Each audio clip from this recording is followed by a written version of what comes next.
Okay, welcome sa ating second Sunday ng April. Ito yung ating series number 2. And of course, gusto lang natin i-welcome ang mga second timer natin. Nandito si Bochi, saka si Joel. And of course, may first time tayo, si Nika. Nika, kapangalan ng anak ko, Mika. Galing pa ng Bulacan yan. Yung galing sa Batangas natin, wala pa. So welcome Nika, welcome if this is your first time. Dito lahat sa atin, welcome. Of course, si Trev, yung may-ari ng yung may-ari ng MP, ng marketplace. Yan. Kaya pag nakita sa marketplace yan, siya may-ari. Okay. Ngayon, dahil sa oras na ito, lagi lang pinag-usapan natin, of course, sa ating YouTube channel at sa ating FB page na mga hindi maka-attend ng Sunday dahil nga may mga trabaho sila. Welcome para sa atin to lahat. Kaya sa panahon ngayon kasi wala ang Sunday, hindi na pwede maging day off, lalo kapag baguhan ka lang. So para sa inyo na manonood online, maging sa mga nasa probinsya, sa abroad, ito ang goal natin dito, na mabalikan natin ang katotohanan na si God nakikipag-usap, nagko-communicate. So if God is communicating, ano ang iyong response? So ayusin natin ito, iklaro natin dahil mapapagod ka lang kapag ang goal mo ay makasimba. Ako ayaw ko na maging simba. Although 37 years ako nagpapastor at dinidiscourage ko kayo na kung ang pagsisimba lang para maapis kayo, may problema dyan. Hindi mo kayang i-maintain yan, mawawala ka rin sa Panginoon at sa pagsisimba. Pakinggan mo ang sinasabi ni God sa iyo. Dahil yun ang mahalaga sa Bible. Ano ang sabi ni God? Ngayong panahon ng crisis, anong sabi ni God? Kasi grabe ang sabi ng FB, anong sabi ng Instagram, anong sabi ng Thread. Although wala akong Instagram, wala akong Twitter, wala akong FB lang ako. YouTube, ang daming opinion. May TikTok pa, wala akong TikTok app. Tinanggal ko na, hindi ko tinanggal, hindi ko talaga dinownload. Kasi sabi ko, tama na ito, ang dami-dami na information. Tapos yung information na kung ano-ano lang sinasabi. Kaya sa time na ito, na meron na naman tayong crisis na hinaharap, ano ang narinig mo kay God at ano ang narinig mo sa world? Ang word na worry ay kasalanan kay God. Do not worry. So if you're worrying, you're hearing, if you are doubting about your faith, ikaw ay nakikinig kay Satan. Kasi kay Satan yung mag-doubt ka sa Diyos mo. Doon nga si Adam and Eve kumain nung pinagbabawal. Talaga ba bawal kumain yan? Nagsimula mag-doubt, nag-worry, yan laglag ka na. At ngayon, anong ino-offer ng world? By worrying. Kaya doon ka malulugi. That's why you need to come every Sunday. You have to listen to the Word para ma-build at maging strong ang faith natin. Dahil sabi sa Bible, Romans chapter 10 verse 17, faith comes from hearing, and hearing by the message of Christ. So mabibuild ang faith natin kapag nakikinig ka ng Word. Pero kung naririnig mo lagi yung worry ng iyong kasama sa trabaho na walang pagkakilala kay Lord, lalaglag ka din. Saan ka dadalhin ng mga worries ng tao at ng mundo? Kaya be careful about what you're hearing. Kaya ako, yung hindi ko na kailangan ng mga applications, kailangan ko na i-off kasi hindi makakatulong. Kung may mga kaibigan kayo na talagang warrior, puro anxiety ang sinabi, anong sabi ng anak ko niyan, anxiety. So ano man ang sinabi nila, sila yun. Hindi ibig sabihin yun ang ipapamumuhay mo. That's why blessing na itong last year natin na pinag-uusapan, by the way, ito, malapit na naman ng May, June, July, gagawa na naman tayo ng ating series for 2027. So ito ginawa natin ito 2025. It so happen na nangyari sa panahon ng pandemic, ng endemic crisis, itong the muscle of God. So anong matututunan natin dito sa the muscle of God? Kaya maigsi lang tayo dito, 10 o'clock to 11 lang tayo. So, hold your peace. Kung kayo madaling mainip, dahil ang mga tao ngayon, bago nyo ako iswipe, so, kailangan bago umikot yung relo, tapos na natin to. So, the muscle of God, the power of God. Ano bang magagawa ni God sa akin? Kasi kung wala naman si God magagawa sa atin, ba't kailangan natin magsimba? Ako magsa-challenge sa inyo, bakit kailangan ko magpastor kung wala naman itong magagawa? Di ba? Anong ginagawa natin dito? Sino sa inyo masipag mag-aral? Lahat tayo nagka-cutting classes. At ang trabaho ko ngayon ito, mag-aral. Okay, So kaya kung wala namang mangyari sa atin dito, wag na. Pero ngayon sabihin ko sa iyo, itong year, going 38 years na ang pagpapastor ko at wala akong pinagsisisihan, mas pinili ko pa rin ito dahil ang ganda ng buhay kapag nasa Panginoon kaysa nasa world. Maraming in-offer din ng world. Okay, the muscle of God. So, anong goal natin na kapag namumuhay ka habang naandito pa ito, diyan ka tumayo sa gitna, dapat namumuhay ka na naandyan sa likod mo. Huwag kang umasa sa dalawang kamay mo lang, kukulangin ka. Kailangan mo yan. Sinabi ni Jesus yan, John chapter 15 verse 5, without me, you can do nothing. Kahit gaano mo katalino, kahit gaano mo kagaling, kahit sa iyo na lahat ng mga weights dun sa gym, kaya mo buhatin. But without God, He said that you can do nothing. Okay. Anong purpose nito? Once again, hindi natin goal sa mga nasa online natin. Huwag kayong iiwas-iwas sa baka tamaan ako ni Pastor. Hindi ko goal ang patamaan kayo. Tinawa ako ni God to preach the word so that you will have faith in Him na sa araw-araw na pamumuhay natin, hinaharap natin ito with life and with the blessings coming from God. So, the goal of this topic for the month is to study who God is, what He can do for you and your family, what He can do for your studies sa mga estudyante, career, business, ministry, and the things that bother you. Ano ba ang nagbabother sa iyo? Pag pinag-usapan natin nagbabother sa iyo, nanggugulo sa iyo, nagiging problema mo, issue sa buhay, merong magagawa si God. Kaya ang tawag ko nga, ang tawag ko sa problem, good problems. Humaharap tayo ngayon sa crisis, that is a good problem. Kasi yung magagaling, matatalino na ilalabas natin. Yung mga paraan, naging komportable na tayo sa past. Okay na ito, okay, may crudo, may gasolina. Ngayon, nasa-challenge ang ating isipan. Meron pa pala ibang renewable energy na ginawa si God na naging dependent lang tayo sa isang bansa. Pero kung titingnan nyo, hindi naman talaga issue ka kung tutuusin na tumataas ang ating crudo dito. Sa bansa na pinanggagalingan, maganda bang kalagayan nila? Wala din eh. Gusto ko lang sabihin sa inyo, God is simply shaking the world to tell us He is still in control. Ganun lang yan. Kasi sabi ko nga sa inyo, last week, nung pandemic, ang daming nangyari noon. May mga namatay, negative mga results, pero ang dami nating natutunan. Lalo sa inyo, sabi ko nga sa inyo, Nika, na-enjoy nyo ngayon. Noon, para mag-shopping kayo, Banji, Marisa, kailangan nyo mag-antay ng 10 o'clock ng umaga para magbukas ang mall. Ngayon, 1 o'clock in the morning. Di ba? Hindi ka pa naghihilamos, shopping ka na. Yun ang bunga ng pandemic. Pwede mag-aral sa mahal ng gasolina, crudo, na i-prepare tayo. Pwede school sa bahay. So, kung minsan ang tingin lang natin, parang puro negative lang sa nangyayari, ang tingnan nyo, ano ang sabi ni God? Oo, mahal ngayon ang crudo. Anong sabi ni God? Dahil si God pa rin ang Diyos kahit tumaas. Ibig ba sabihin dahil tumaas ang crudo, siya na ang Diyos? Hindi lang naman yung nagmamahal. Mahal talagang kuryente natin. Ang tubig, lalo pa sa mga probinsya na walang geothermal or hydrothermal or source ng dam. Na ang source ng kanilang tubig ay generator. Like Masbate, generator ang source ng tubig namin. Ngayon, pag tumaas ngayon ang crudo, alam nyo na mangyayari sa tubig namin sa aming probinsya. Sa inyo, sa Catanduanes, may geothermal power plant pa sa inyo? May source ba kayo ng Wala. O crudo rin. O crudo. Ibig sabihin, tataas din ang tubig nyo. Meron kayo. So, ayaw naman nila ng coal. Di ba, dati may coal generating ang mga supplier. Pero, hindi issue yun eh. Babalik pa rin tayo sa pangako ni God na hindi nagbabago. I will provide. I will provide naman pala. Sige. Pero ngayon, nasishake yung mga may-ari ng Lamborghini, Ferrari. Di ba? Nasishake sila, hindi na magamit-gamit kasi lakas ng crudo. Samantalang tayo ng mga taga-probinsya, hindi natin problema Lamborghini.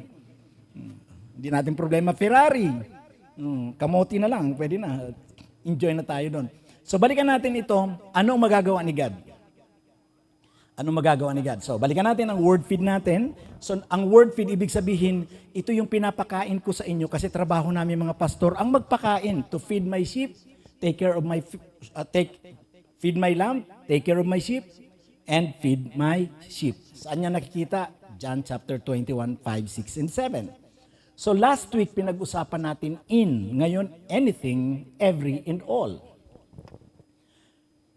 Last week, pinag-usapan natin, in the beginning, God created heaven and earth. Napag-usapan natin dyan na in the beginning, God created heaven and earth. Ang word na beginning ay time. Bago mag-create si God ng time, ng 24 hours, na andun na siya. Kaya nakakatuwa na dito tayo, nagkukumahog tayo inside of ng relo at ng calendar. Si God hindi tumatanda, nasa labas siya ng calendar.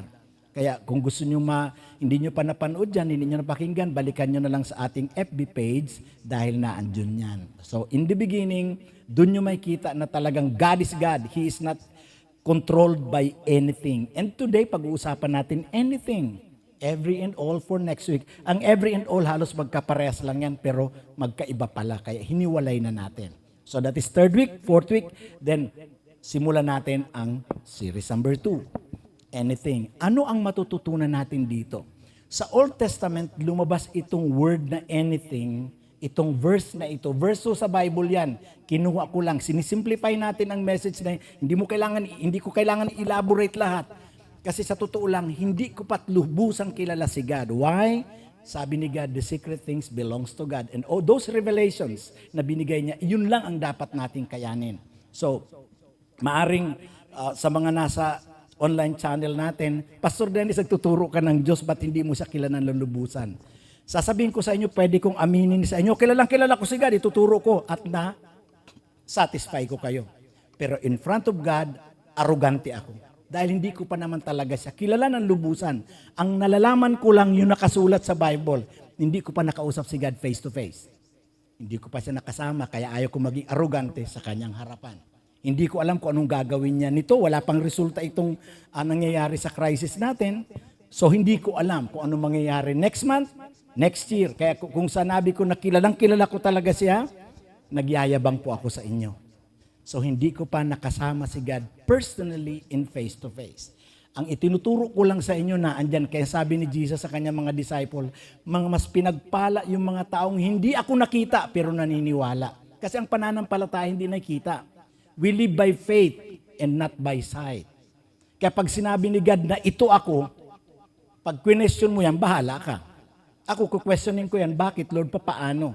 So imimit ko siya sa kakayanan ng kaisipan na meron ako at doon ako nananampalataya. So iyon tayo kaya dito sa atin hindi pinipilit ang pananampalataya. Kung ang pananampalataya nakabase sa ito lang challenge ko sa bawat isa sa atin. Kung ang pananampalataya mo nakabase sa sabi ng tao, delikado yan. Aralin mo ang Bible, aralin natin ang Bible, basahin mo rin, huwag kang puro paniwala lang kasi pwede kang ma-scam. Kahit ang Bible, ginagamit din pang-scam. Kaya kung ikaw ay hindi malayang nagsiserve kay God, alipin ka na ng activities, program, lahat. Hindi ganyan ang ginawa ni Jesus. Lagi nating tatandaan, ang barometer natin dito kung tama ang ating ginagawa ay nakaparallel tayo sa ministry ni Jesus. Kung sinasabi ko I'm a follower of Jesus, anong ginagawa ni Jesus na dapat nakaparallel ang aking ministry at ang aking message? Other than that, delikado yun. Ganun lang kasimple yun. Kung hindi ginawa ni Jesus, kasabi ni Jesus, sa John chapter 14 verse 12, if you have faith in me, you can do what I have been doing and you can do whatever, you can do many things because I'm going to the Father. So ibig sabihin, kaya natin, ang gagawin natin ay yung iniwan din ni Jesus na ministry. Kaya kung ginagawa ko malayo na sa ginagawa ni Jesus, ibig sabihin itong ministry ko mali. Pero itong turo sabi kasi ng mga scholar, so what kung mga scholar sila?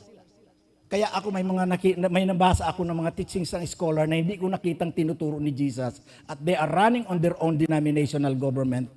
Hindi ko kayang panagutan sa langit yon. Okay, anything. Let's talk about anything na 2 beses nag-exist sa Bible and it so happen, hindi natin pwedeng sabihin coincidence, nagkataon lang ito, kundi talagang alam ni God na ito ang kailangan natin na word sa panahon ng crisis. So anything. May 2 points lang tayo rito ngayon sa pag-uusapan natin. Number 1, God is not limited with your physical limitations. Ano ibig sabihin yan? Gusto ko maintindihan natin na kapag tayo merong issue sa ating katawan, ang tingin natin minsan, parang si God, ganun ka na rin God. Parang ang tingin natin sa sarili natin, ang kakayanan ni God, nasa iyong kakayanan din. Ilabas natin si God. Remember, si God nasa labas ng kalendar. Nasa labas si God ng 24 hours. Kaya in the beginning, God created. So bago pa ma-create ang relo, ang dates, nag-i-exist na siya. So God is not limited. At dito sa 2 verses na makita natin sa Old Testament, binanggit niya yan. Banggitin natin, pag-usapan natin si Abraham. Nag-asawa sila at age 70 at 60 naman si Sarah. Ang pangalan talaga bago palitan ng pangalan sila Lord, si Abram and Sarai. Sabi ni Lord, magkakaroon ka ng anak. At tanda natin si Sarah at si Abraham ay baog, barren, physical limitations. Then the Lord said to Abraham, why did Sarah laugh and say, will I really have a child now that I am old? Natawa sila sa word ni God. Kapag natawa ka sa isang bagay na alam mong, nagpapakita lang dito sa pagtawa ni Sarah na kilala ko ang sarili ko, Lord. Nag-asawa kami ni Abraham, ng asawa ko, 60 years old ako, at ito ngayon, pinagpakita si God sa kanya at age 89. Ilang taon yon? 89 minus 60. 28. 29. Kulang ng isa, tinanggal ko ang VAT. So 29 years old kayong mag-asawa na walang anak, maaring ang comment ng doktor sa kanila, hindi talaga ganyan. Minanan nyo yan, ganyan talaga ang lahi nyo. At ito ngayon, God is entering into the issues of life. Sabi niya, magkakaroon kayo ng anak. Natawa siya. Ito ngayon, Genesis 18:13, then the Lord said to Abraham, why did Sarah laugh? Verse 14, mali ang napindot ko, is anything too hard for the Lord? Tingnan nyo ito, tinawanan si God. Kapag kayo tinatawanan, anong ginagawa ninyo? Ikaw na nga tinutulungan, ganyan pa ugali mo. Ikaw na nga tutulungan na kita, Trev. Pero si God, may mahirap ba sa akin? Ang bait nitong God na ito, na tinatawanan na, wala pa, hindi na, lumalabas na wala kang tiwala eh. I will return to you at the appointed time next year, and Sarah will have a son. After 29 years, magkakaanak. At ngayon, alam natin, ang science, kapag ikaw ay 40 years old, di ka na magkakaanak. Tama, yan ang profession natin. At sa record, karamihan nga naman. Pero paano pag si God mag-intervene? Although may mga ilang record sa Amerika, 60 years old ng anak, pero hindi natin hinihingi yun. Ang point lang dito sa pinag-uusapan natin, Pastor, kaya ba talaga yan? Ito ngayon ang challenge sa atin dito. Gusto ko maintindihan natin, ang pag-uusapan natin dito kapag may word si God. Kasi tayo, nasanay tayo, sisimba ako para mabawasan ang kasalanan ko. Nagsisimba ka para sa iyong purpose. Kundi hindi tayo nagsisimba para, Lord, anong gagawin ko ngayon? May problema ako sa bahay, may problema kami sa krudo, may problema kami pamasahe, siksikan sa MRT. Pero ang pinag-uusapan dito, Lord, gusto kitang marinig. Kasi ang confidence natin ay hindi nakabase sa anong mangyayari sa world, anong kakayanan ng katawan ko. At alam natin, limited tayo. Pag tinawag ka, pag dineclare ng doktor at ng katawan mo, baog ka, barren ka, wala ka na. Minsan kinakain natin, faith comes from hearing.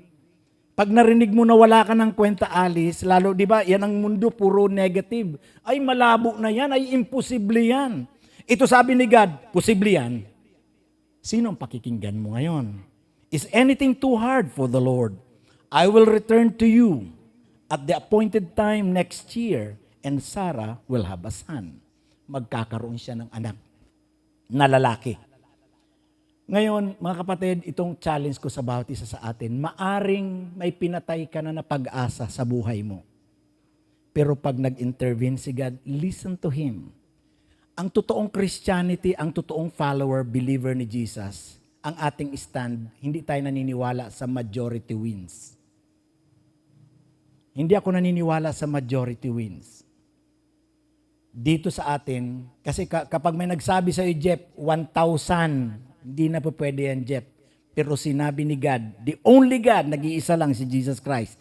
Pwede pa, Jeff. Ngayon, pag naniwala ka sa majority wins, wala ka. Ang intayin mo si God. Ano ang sabi ni God? Kahit 1 million pa nagsabi na ganyan na kalala yung kalagayan mo, hindi ka na magkakaanak. Pero ang one word ni God, is there anything too hard for the Lord? It means that no situation is impossible for God to resolve according to His timing and promises, encouraging faith over doubt. Huwag mong pauunahin ang doubt. Kasi yung doubt, Tagalog din yan eh. Ano daw? So nagdadaw ka na, siguraduhin mo. Ano sabi ni God? Magkakaroon ako ng anak, mapopromote ako sa trabaho. Hindi lang naman ito para sa ating physical. Hindi kasi, magkakaroon ako ng trabaho, mapopromote ako. Sabi ni God, He will provide.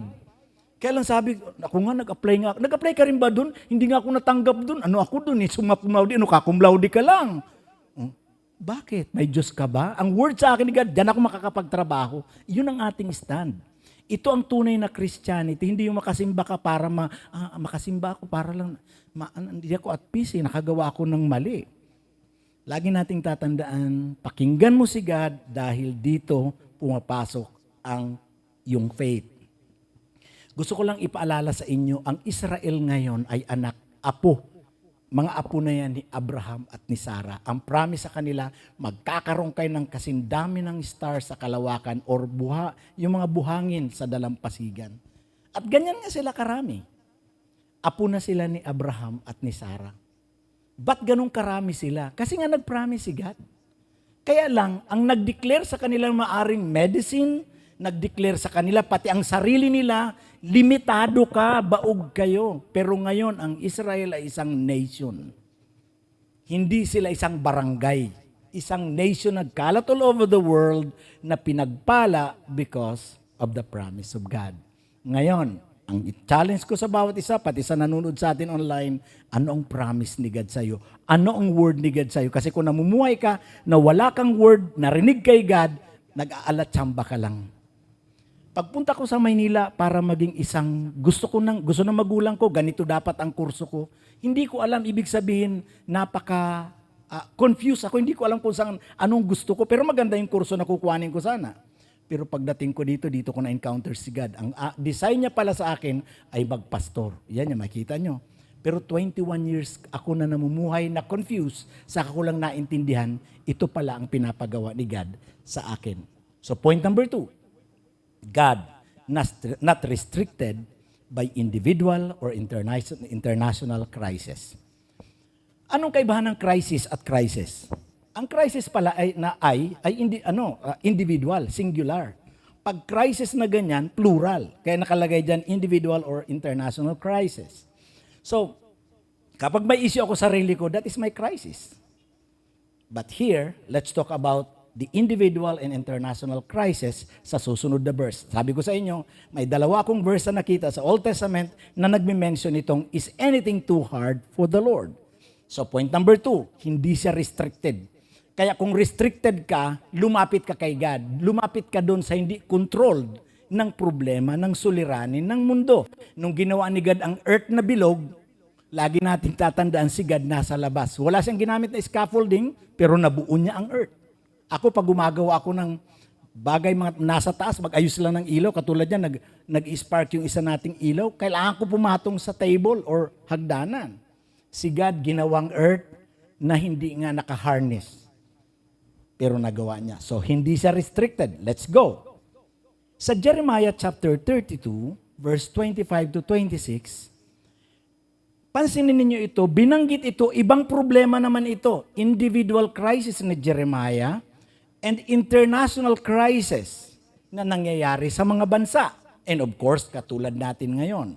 Maaring binabasa nyo lang ito, kinukuha nyo lang ang verse na is there anything too hard for God? But let's talk about the context ng pinag-uusapan dito. And though the city will be handed over to Babylonians, you, O sovereign Lord, say to me, buy the field with silver and have the transaction witnessed. Okay? Nung panahon nila, pag nagkakasalang Israel, nasasakop sila at kinukuha sila. Anong tawag nito? Yung sinasakop nila. Anong term doon? Nako-colonize sila. Kaya lang nun, pag nakuha yung mayayaman, yung matatalino, magagaling, dinadala exile dun sa bansa ng Babylonia. At iniiwan yung mahihirap, magsasaka dun sa kanilang bansa. Okay. Tanda natin, nasakop ang Israel ng Babylonian Empire. Sila ngayon ang naghahari. Pero ito, tingnan nyo yung verse na yan, hindi ako magdadagdag. Sa time ba na ikaw ay, na merong gera, taghirap, o ito sa mga nasa business community at sa nanonood, Pwede ka ba mag-put up ng business sa time ng kaguluhan? Nung time ng pandemic, Mike, mag-put up ka ba ng business? Sa time na sinasakop kayo ng isang bansa, bibili ka ba ng lupa? Tingnan nyo yan, no? Sinasakop sila by this time. Yan ang context ng 32, chapter 32. Tapos uutusan ka ni God, Jeff, bilin mo yung lupa. Sinasakop, paano mo makukuha yan? Ang lagyan pa ng witness, Jeff, may transaction. Naintindihan nyo si God? Ito yung sabi ko sa inyo, kapag tinawag ka ni God, ang hirap gawin. Kasi yung kanyang thinking, malayo sa iniisip natin. Tayo gusto natin safety.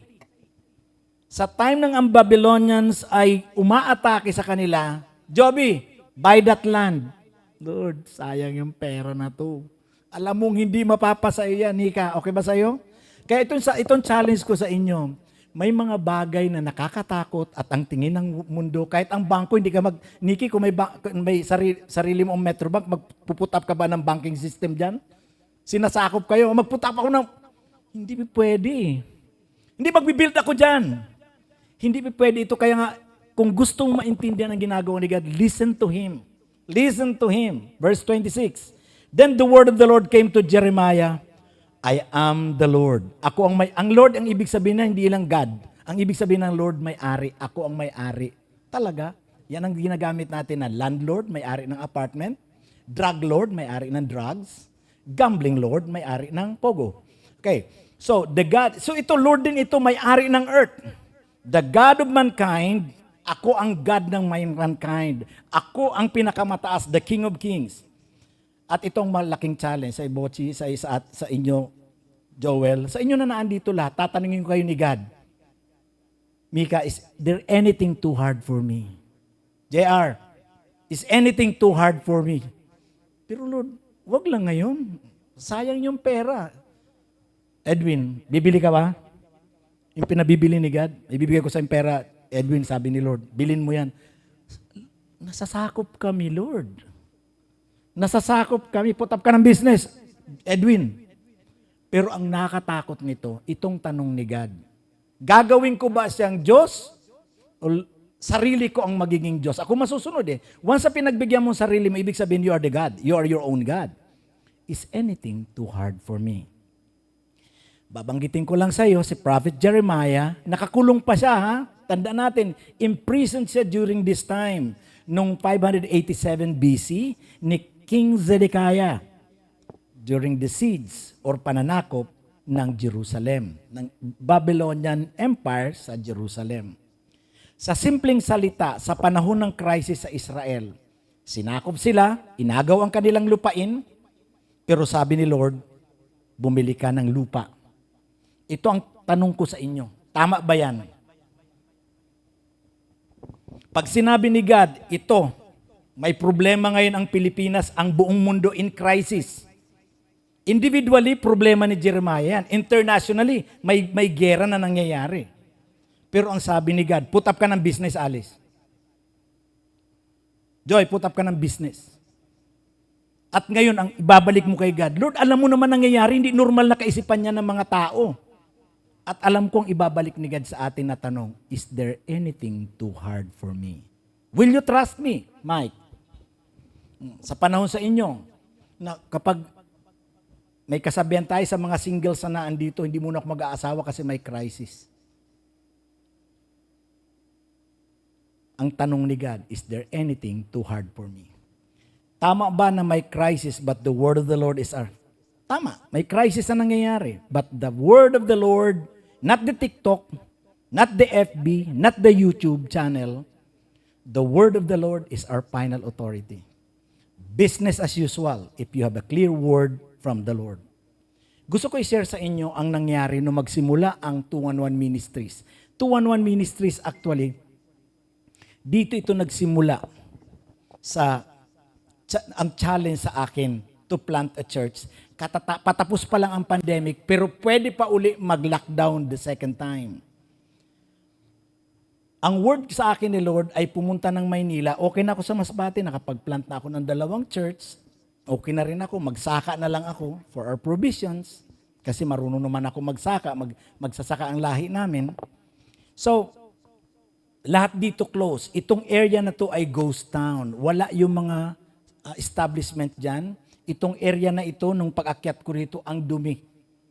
Agree ako sa mga kasama ko, sina JR, sina Felix, sina Jeff, si Miko, pinakita ko sa kanila ito. Tama. Ang pangit talaga ng lugar na ito. And by the way, thank you sa board of directors na nag-stand with me on this. Meron ako mga kaibigan na pastor. Nung nabalitaan nila na pumunta ako ng Maynila para mag-plant ng church, andito ako nung end ng 2021. At sabi nila, Pastor, huwag ka muna mag-upa ngayon. Kasi hindi pa talaga clear kung mag-i-open ang church. Saan ka kukuha ng pambayad dyan? Ang mahal niyan, nasa crossroad tayo, nasa main thoroughfare tayo. Show Boulevard, Kalentong, masyado tumahal yung area na yan. Pero ako may word kay God. Dennis, start a church in that area. Kasi nagsisimula na ako may Bible study ako all over hanggang Santa Lucia Mall. Pero dito sa Mandaluyong ang mas malaki ang crowd. Ang sabi sa akin ng mga pastor, Pastor Dennis, mahal yan. Delikado. At ang kontrata dito, kapag nag-second lockdown, tuloy-tuloy kong babayaran ito kahit wala tayong offering, walang meeting. At ang isang pastor naman na kaibigan ko sa Masbate, ang sabi niya, grabe naman to si Pastor Dennis, hindi man lang nalulumutan. Aljay. Alam niyo yung sa probinsya kasi, kung gusto maging established, at least yung bato man lang na tinayo mo nalulumutan, pwede masabing may tiba yan, matagal na yan. Pero pag mga bagong semento, bagong bato, walang lumot, hindi pagkakatiwalaan yan. Yan ang comment sa akin. Mga kapatid, mapanood man ito ng mga pastor na nag-comment at nag-suggest sa akin, may opinion, thank you sa inyo, na-challenge ako doon. Pero ang mabigat sa akin, the word of the Lord says, Dennis, is it too hard for me? Wala yung dali na yan, wala yung mga establishment, parang ghost town itong area nung dumating ako rito. Pero ang word kay God, mabigat. At nung ipapagawa na nga natin ito, tinuloy natin ito at ang contractor natin dito, si Jeff. At ang pera natin, Jeff, ay magkano? 5,000 para i-construct ito. Bakit ko ito tinuloy? Because my word si God. At ito yung reason. After 3 years, ito na yung building, ito na tayo, and blessing sa kung saan naandun ang Kristiyano, pinagpapala. Kaya sa dulo may papasok na naman dyan. Meron namang kukuha. Ito, ghost town din ito. Hindi mo ito magustuhan yung building na ito. Kaya lang, kapag naandun ka sa lugar, dadalhin mo ang presensya ni God, gaganda yan. Kaya kung nakatayo ako ngayon dito sa inyo, ang challenge na hinarap ko nung bago tayo magsimula ay mga kabaro ko rin pastor na nagsasabi, delikado.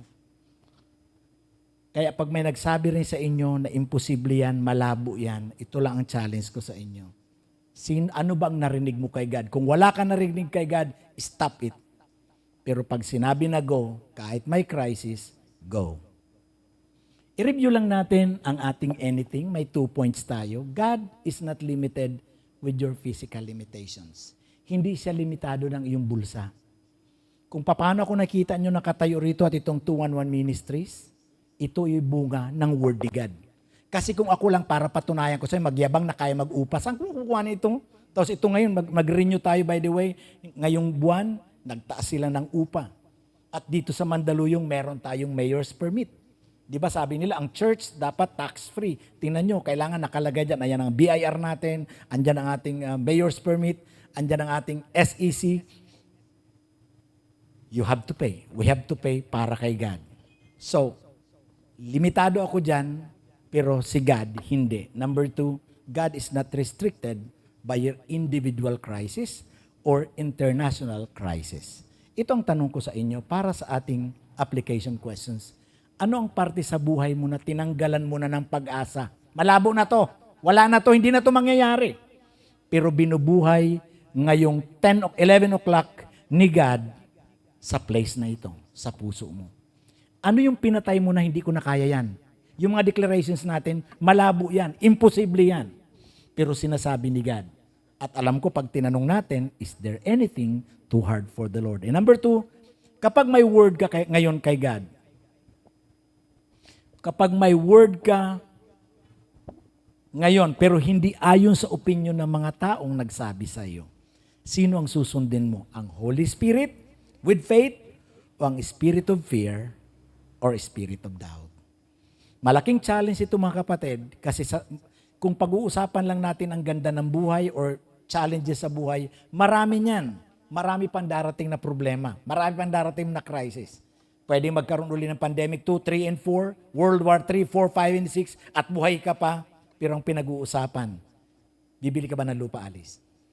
Puput up ka ba ng, mag-outing tayo. Sandali, may gera. Sabi ni Lord, mag-outing. Problema mo. Diba? Is there anything too hard for the Lord? Let's pray. Father God, we honor you today. Thank you. Dahil alam namin, Panginoon, na hindi kami nabuhay dahil sa opinion ng tao, sabi ng TikTok, ng YouTube, ng science, nabubuhay kami, Panginoon, dahil sa iyong kapangyarihan. Lahat ng nangyayari sa amin ngayon, naging possible because of your power, because of the muscle of God. We honor you today, God. Anything, Lord, na pinatay namin, kaya hindi ka makakilos sa buhay namin, Lord, patawarin mo kami. Kasama ng aming nanonood sa online, I just pray, dear God, kung may mga bagay na kailangan namin ihingi ng tawad sa iyo dahil gusto mong kumilos sa buhay namin, Lord, I'm asking God for bless us with the desire to obey you rather than opinions of this world. God, salamat dahil alam ko, Panginoon, pagandang buhay sa piling mo, pero pahirap, Panginoon, kapag sinundan namin ang walang future na mga opinion. Kaya God, we honor you. I speak blessing in life sa amin na naandito at sa online and praying, God, na dito namin makita na kahit malang krudo, hindi pala ito problema. Those are just good problems you've created for us to once again bounce back and enjoy your presence and provisions. In Jesus' name I pray. Amen. Kung narinig mo si God ngayon, pakibigyan siya ng malakas na palakpak.